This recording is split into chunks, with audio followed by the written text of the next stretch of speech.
Então vamos lá. Vamos fazer uma análise desse sobre corrente elétrica e corrente mental.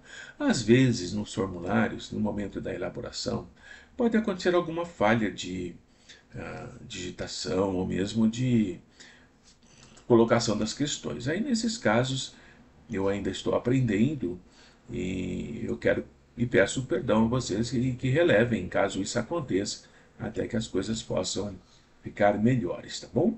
Mas o propósito é levá-los a estudar. É essa a questão. Não há, eu fui aprovado, fui reprovado. É, tem coisas que muito difíceis. Não, não há nada difícil. O difícil é quando a gente não estuda, né? Aí fica complicado mesmo. Mas vamos lá. Corrente elétrica e corrente mental. O espírito encarnado ou desencarnado na sua essência pode, marque a opção correta, trazer consigo a propriedade de agente emissor de energia? Pode trazer sim consigo a propriedade de agente emissor de energia. Pode trazer consigo a propriedade de agente receptor de energia? Também pode. Tá? Trazer consigo a propriedade de agente conservador de energia? Também pode trazer consigo a propriedade de conservador de energia. Trazer consigo a propriedade de regenerador de energia?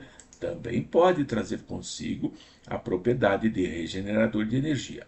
Ora, se eu estou pedindo para marcar a correta e todas as acima são corretas, então a alternativa que vocês vão marcar é essa: trazer consigo todas as propriedades acima: emissor, receptor, conservador e regenerador de energia, tá bom? Então essa questão é a correta, certo? Vamos à segunda. A transmissão da força mediúnica tem como base a matéria mental, que é o pensamento, que é a substância básica. Sim, é a substância básica, é com ela que nós trabalhamos o tempo inteiro. A força necessária para que essa matéria mental possa circular. Oh, presta atenção, a força necessária, tá bem? Para que essa matéria possa circular, tem sua origem em onde? Em que? Tem sua origem no espírito? Sim, tem sua origem no espírito, mas não no universo. O universo é onde nós estamos mergulhados, onde nós estamos fazendo o tempo todo, agindo e reagindo, tá bem? No espírito que produz em circuito aberto, sim, no espírito, mas não em circuito aberto. Lembra daquela chavezinha com a lâmpada que o irmão colocou? Quando aquela chavezinha está aberta, não passa a corrente, não circula, o médium está desligado. Daí não é em circuito aberto. No espírito que a produz em circuito fechado e direciona, sim, essa questão está correta e nós estamos pedindo para marcar a correta. Então seria essa a resposta, tá bom? Seria não, é essa a resposta. Mas vamos continuar. No espírito que a produz e transmite aleatoriamente em circuito aberto, olha aqui novamente, circuito aberto. Não, portanto, essa questão está errada. No universo que independe da vontade do espírito para levar a força mental, não. É necessário que a vontade do espírito esteja atuando para que essa força mental seja projetada para que ela possa circular. Portanto, essa questão também está errada. A resposta C é a resposta correta, tá bem? Vamos ver agora essa outra questão. O espírito pode ser compreendido como um dínamo, um aparelho gerador, indutor, transformador, mas não coletor? Ora, ele também coleta energia. A primeira questão lá fala isso.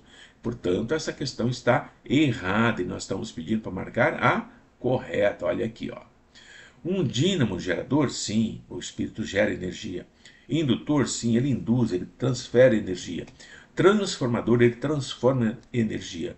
E coletor, ao mesmo tempo, de energia. Mas não tem capacidade de assimilar correntes contínuas de força. Claro que ele tem capacidade de assimilar correntes contínuas de força. Senão nós não nos comunicaríamos com a espiritualidade, tá bom? Então essa questão também está errada e nós queremos a correta. Um dínamo gerador, sim, indutor, sim, transformador, sim, e coletor, sim, ao mesmo tempo de energia, com a capacidade de assimilar correntes alternadas de força e exteriorizadas simultaneamente? Não. são correntes contínuas. Então, essa questão está errada, porque são correntes contínuas. Um dínamo gerador, indutor, transformador e coletor ao mesmo tempo de energia com a capacidade de assimilar correntes contínuas. Opa, essa questão aqui, ela até aqui está correta. Vamos ver o restante. E exteriorizá-las alternadamente. Opa! Não, tem que ser de forma contínua também. Senão não fica correta a questão. Então temos que prestar atenção no que está sendo perguntado e no que está sendo colocado em causa alternativa, tá bom? Mas vamos analisar a última. Um dínamo gerador, indutor, transformador e coletor ao mesmo tempo de energia? Sim. Capacidade de assimilar correntes contínuas? Sim. De força e exteriorizá-las simultaneamente, isto é, ao mesmo tempo. Portanto, essa é a questão correta, tá bom? Vamos para a próxima. Podemos compreender o gerador mediúnico como sendo um gerador mediúnico, que ele gera de onde a corrente mediúnica está sendo gerada, como sendo um fulcro, uma alavanca, um ponto, uma sustentação de ondas da entidade comunicante, espírito, para o médium. Então um fulcro de ondas da entidade comunicante espírito para o médium? Vamos aguardar, essa resposta nos deixa em dúvida, não é? Um fulcro, um sustentáculo de ondas direcionadas pela vontade da entidade comunicante, espírito para o médium? Parece-me que essa aqui também é uma continuidade da primeira, mas vamos continuar analisando, né? Não podemos nos precipitar e marcar qualquer uma. Dois campos distintos, espírito e médium, associando valores positivos e negativos, sim, do maior potencial para o menor potencial, respectivamente, ao mesmo tempo, simultaneamente? Sim, essa questão me parece que está correta também. Dois campos distintos, associando valores positivos e negativos, respectivamente, com uma diferença de potencial entre ambos? Também. Por quê? A energia flui do maior para o menor, né? Da maior potencial para o menor potencial. Lembram na aula? O maior potencial está na espiritualidade. Um amigo espiritual, um mentor, um guia espiritual. E você, como médium, tem um potencial menor. Então, flui dele para você. E você absorve, aceita, né? Trabalha essas energias e aí faz o que é necessário.